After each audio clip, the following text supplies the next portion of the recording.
Totalement, le pass vaccinal, c'est juste la vaccination, point barre. Et on ne prend pas en compte le certificat de test. C'est-à-dire que si vous présentez un test de moins de 24 heures de négatif, il ne marchera pas pour le pass vaccinal, mais il marchera pour le pass sanitaire. C'est la seule différence qu'il y a dans le pass vaccinal. Néanmoins, à ce jour,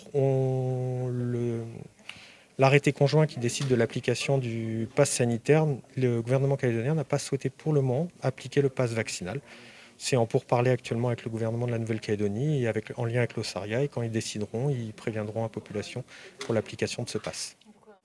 Du coup, vous nous avez dit que vous suiviez beaucoup la France sur les décisions qui sont prises sur le territoire calédonien. Mais justement, si la Calédonie s'en sort beaucoup plus facilement, est-ce que des décisions sont prises sans la France?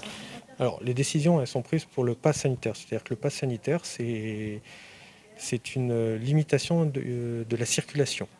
C'est une limitation de la libre circulation, c'est régalien, donc c'est des droits d'une compétence État. Seul l'État peut décider là-dessus. On applique simplement pour le pass sanitaire. Après, la Calédonie est compétente pour les autres mesures sanitaires en Nouvelle-Calédonie et elle adaptera ces mesures en fonction de la situation locale.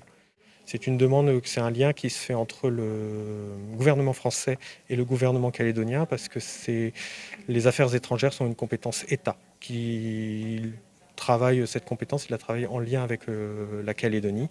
Et donc du coup, il y a des demandes qui sont faites par le gouvernement calédonien avec le Haut-Saria et l'État et ils décident à ce moment-là des conditions d'entrée sur le territoire.